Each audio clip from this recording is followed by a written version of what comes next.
This is Ashley Hames, a complete waster. He's 35, he's never had a job, he's spent his life a child. Now though, things have got to change. He's being sent to work in jobs so brutal it'll push him to breaking point. 'Cause for Ashley Hames, it's time to grow up. If you can keep your head when all about you are losing theirs and blaming it on you, if you can trust yourself when all men doubt you, but make allowance for their doubting too, if you can fill the unforgiving minute with 60 seconds worth of distance run, and which is more, you'll be a man, my son.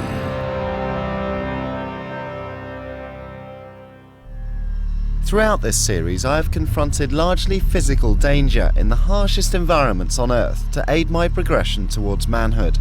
Tonight's show, however, is different. It's very different indeed, for nothing I had ever seen before could have prepared me mentally for what I was to witness when I encountered Neil Smither and his team of crime scene cleaners on the streets of San Francisco. What I was party to with these men I know will leave me affected for life. This is the film of what happened, and let me warn you, it is disturbing, it is very graphic, and may just leave you more than a little troubled too. I suppose as you get older, dealing with loss, tragedy and death is inevitable. It's just part of growing up. If you're a crime scene cleaner though, you're dealing with that on a daily basis. And the man who runs America's biggest cleaning operation lives right here in San Francisco. Crime Scene Cleaners Inc., the brainchild of Neil Smither. In 1996, inspired by the Mr. Wolf character in Pulp Fiction, he aimed to provide a discreet, fast service for the jobs no one else was willing to do. Suicides, homicides and accidental death are his stock in trade. Now with an average of 600 cleanups a month and with 25 full-time employees charging up to $400 an hour, crime scene cleaning is big business. Hi Neil. Hey, come on in. How you Come on doing? in. Take your shoes off. Take your shoes Take my off. shoes off. So, what's our plan? Thought we'd look at some pictures, pop your cherry a little bit, and explain what you might see, and go from there. Okay, fine. Have some chip and dip. Chip and dip? Yeah. What we've got here is By way of a gentle introduction, Neil has arranged a slideshow. You see the blood's been here a while, first of all, because it's coagulated here and separated on the left side. Does it not make you feel sad watching these? No, I'm just wondering how much we charged on it.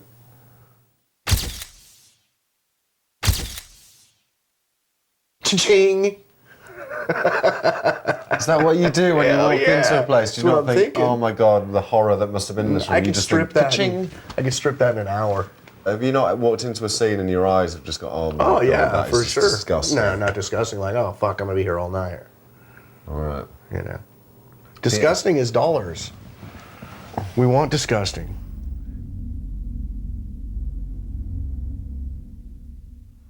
It's my first day on the job. I'm meeting Neil later for lunch, but first he's arranged for me to clean out a urine-soaked police car. That's a lot of piss, isn't it? After the gore fest of last night, this wasn't exactly what I'd expected to be doing as a crime scene cleaner. I know Neil's breaking me in gently, but over lunch he was determined to take things up a notch or two. I've been on suicides where it's just everywhere. And I've been there 4 or 5 hours by now, and I still have 5 hours to go. And all you really want to do is curl up into a fetal ball and, you know, quit.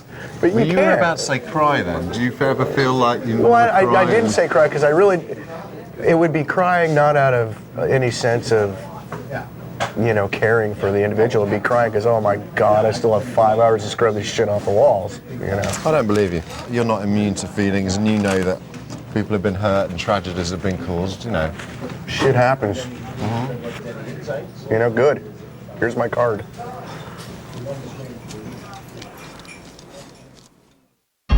The next morning I'm sent on another job with crime scene cleaner Doug Brown. I feel an immediate sense of foreboding. Okay, let's just go in, yeah? Although Doug has been working for Neil for only a few months, he's already a veteran of over 100 cleanups.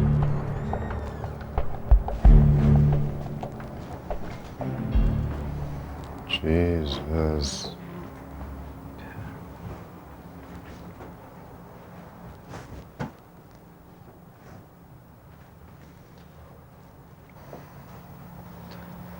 As we can see here, a lot needs to be done. And this is gruesome. And it stinks as well. Do we know what happened here, Doug, or not? All I know was a stabbing. So, Right. as far as the details, I really couldn't tell you. And was this a murder? What's that? Was this a murder? Yes, it was. Right.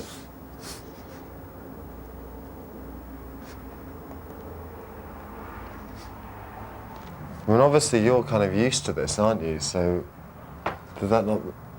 I mean, Oh, this is nothing. This is nothing. From what I've seen, yeah. Right. Nothing at all.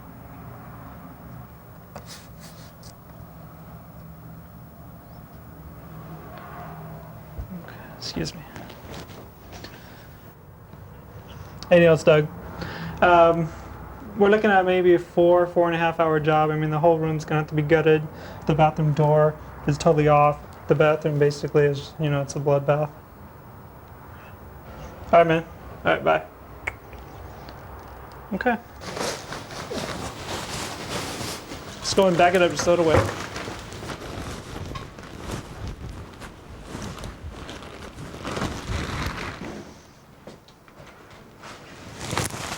Welcome, 111, your room number. Bloodstained.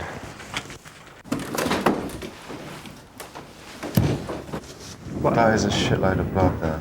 Yeah. Do you ever kind of find yourself playing detective and thinking about what might have happened? I just come here clean, do my job, and Yeah.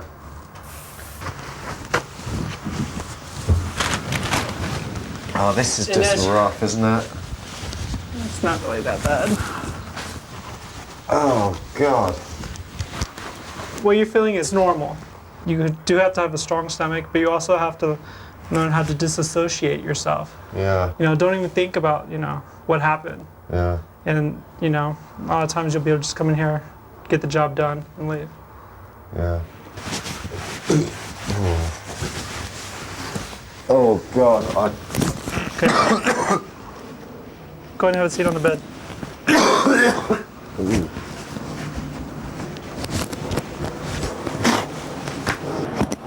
Ugh. Oh, that's just really disgusting. Oh, fuck, I feel really horrible. Ooh, fuck. I force myself to get back in the room with Doug, even though every ounce of me is telling me to leave. Oh, God. This looks like a scene from a slasher flick, but there's nothing fake here. This is simply the brutal, grim reality of life and death in America. I'm just gonna have to confront this nightmarish scene, but I can't seem to disassociate myself like Doug can. The thoughts keep crowding back of what has gone on in here. There's a tangible sense of the violence that led to this, and I can't help but feel it closing in on me, that this is the blood of a person, and that person's life has ended horribly and violently. It's just like a scene of desperation here. It's just like bad things happened here. It isn't the physical aspects of this job that are hard. I just cannot escape the reality of what has gone on here, that we're literally wiping out the last evidence of someone's existence and consigning it to the trash. I was struggling. How Neil and his men could look at such a scene with complete objectivity was beyond me, and as I was later to find out, even when it came to suicide, to them it would always remain a cold, mean business. Have you got no empathy? No, I have none. I don't give a fuck about this woman. This is nothing to me. Nothing.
As part of my series-long quest to discover the true essence of manhood, I signed up to be a crime scene cleaner on the streets of San Francisco. It was something that has left me affected for life. This is the story of my time there, and it is disturbing, so please do consider this a warning.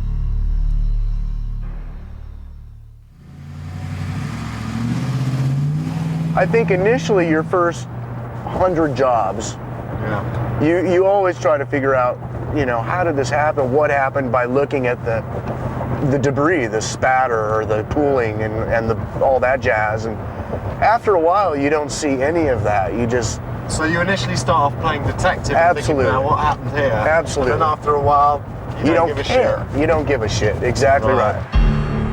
Well, that was about to be put into practice as my boss Neil put me back into the hands of his most junior employee, Chris Mendoza, for gurney cleaning duties at the morgue.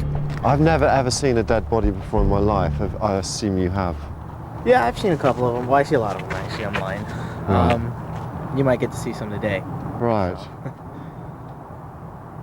Right. You want to press that button there? The magic What's this door? place? This is the freezer. Oh my god. Oh my god. Smell there's those bodies. in there. Oh my god. Smell good?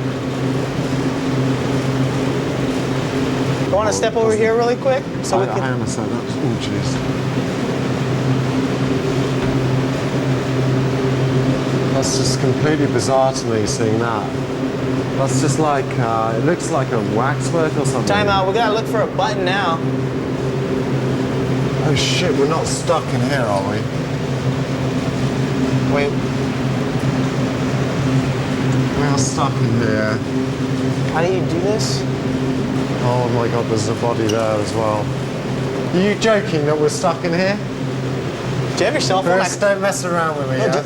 I could call Neil, and then he'll call someone out there. Do you Are have you your cell kidding phone? with me or not? Huh? Are we? I'm in no mood to joke around at this particular point in time. I'm still completely flabbergasted by this body that I'm seeing over here. That is just, it doesn't look like a body at all. Kind of like the movies, huh? It's unbelievable. What do you think when you're looking at these bodies, Chris? Nothing? Really? Yeah. Shit, that guy died yesterday, 2/16/06. It's awesome. He's using the word awesome to describe it. He is young, so we forgive you. Okay, come on, we need to get to work. I'm going to take this out, yeah. All right, opening doors. The difference between Chris and I is clear. I can't escape the fact that he was completely unfazed by being in the morgue. I can't stop thinking who was lying here and who was lying here and getting all caught up in death. Spray them all down. There seems to be such a high price to pay in return for this job. I'm not sure it's one that I'm willing to fork out for. You're a young lad. You should be. You should retire from this and go and have fun and travel and I want go to, and meet a lovely girl and go and hang out on the beach. You shouldn't be here in a morgue. Nor should I. All done. In my mind, death isn't something to take lightly. The truth of the matter is that doing this job has a brutal side effect. In return for doing it, I have to give up all feeling. That was pretty out there, wasn't it? Yeah, it usually always is. It's really cool. Don't use the word cool to describe death. It's out there. We gotta realize it. We gotta comfort and welcome it with open arms. Well, it's really late at night and I'm having a bit of trouble sleeping, mainly because I'm having major second thoughts about Neil. He has no respect for the dead and pain and the suffering they've been through. He doesn't have a lot more respect for the living either. Kill. I really don't want to go to work tomorrow. And that's concerning me. I refuse to believe there's no beating heart inside Neil. An invitation to dinner with his wife and 2 young children provides the perfect opportunity for me to see another side of the man. Do you normally cook or does he? No. Oh, he does it, does he? Oh, so he has got a sensitive side and a caring side, yeah? Right. It's a hungry side. This is a side I've yet to discover. Cheers for cooking this up. Don't cheer me yet. You may not like it. I was gonna say, Maybe yucky. what's it got in it? A little everything. Wonder what a psychiatrist would make of you, Neil. I don't Hey? know. I don't know. I think they're all a bunch of crap. You know, it's- Are we playing word association now? What's... No. Oh, come on, let's do that. Okay, blood, Money. death, Money. people, Customers. love.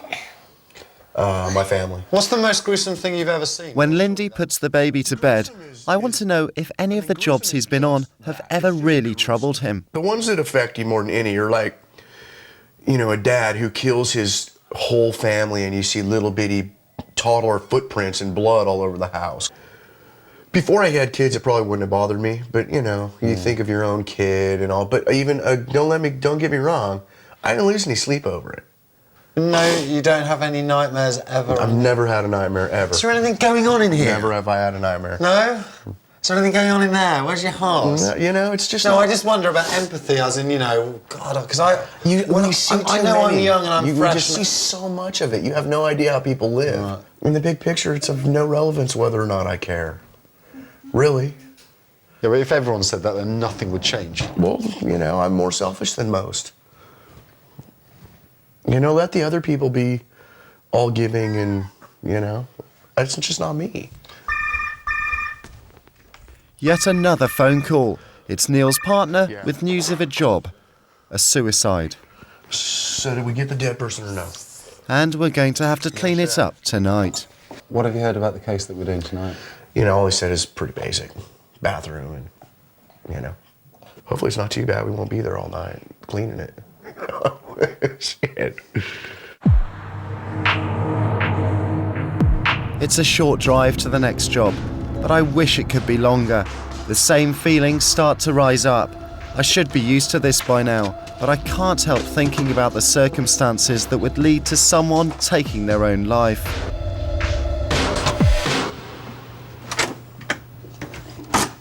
Yeah, we got some typical. It's typical. Come on in. There's our razor right there. Yeah, Chris. First left off the freeway? So if you made a left on Camino Ramon, then it would have dead-ended at Costco and we'd be That's on one of the saddest sights I've ever seen in my life, You made a wrong which is turn just on blood the all over the freeway. phone. You should have gone right. And then made So, your first you know, left what that turn. tells me is that And whoever then you did should have this, made your first right from there. you know, obviously had second thoughts and regrets about doing it and decided to phone someone to ask for help or whatever, and no one arrived in time, and then they died. And I've heard through the grapevine that it was a girl, a young girl that did this. I don't, And Chris. it's just, You and your extended stay guidebook if you have this is one. awful, and it's like the remnants of her last meal at McDonald's is over there, You say, "Well, I feel like I'm getting you." and just loads of smoked cigarettes. But this is typical, you say? This is very typical. In fact, this is not even as bad as a typical job. I see this and I'm thinking quick, you know. I mean, this is a fast job. And then we're on to the next one. Yeah, that's how it is, man. Exactly. Well, that just pisses me off. And you're gonna clean it. I know, but your attitude pisses me off. Well, it's not, I'm not trying to be callous by it at all. It's just reality of what we do every day. And you'll see Chris is the same way. There is no way to sugarcoat what we do. Someone killed themselves in the bathtub here. I mean, how do you make it less shocking? I mean, you can't. You either deal with it or it eats you up and you don't do it. There is no forcing yourself. You're just gonna get worse and worse and worse.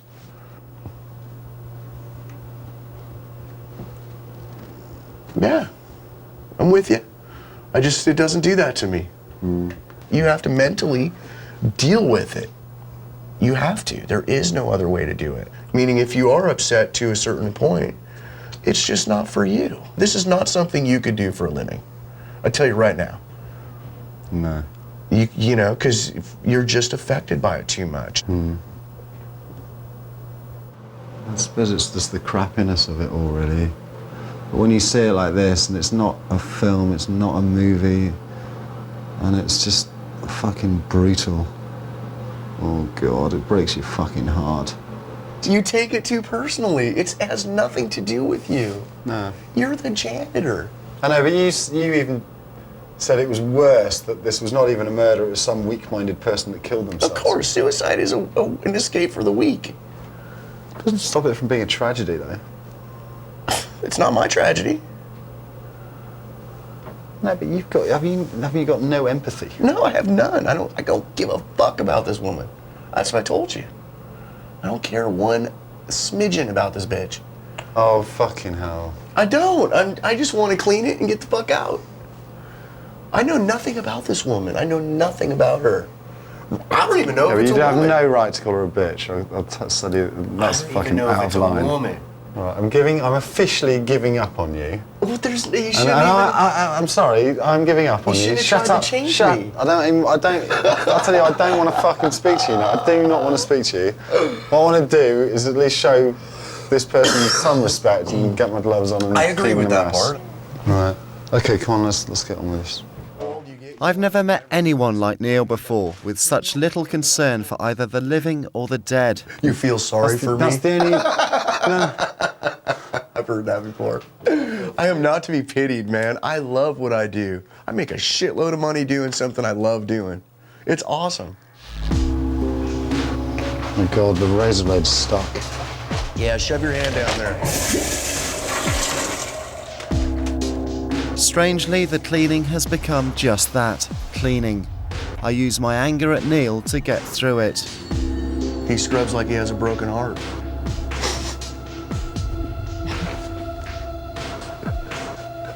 What a fucking penis.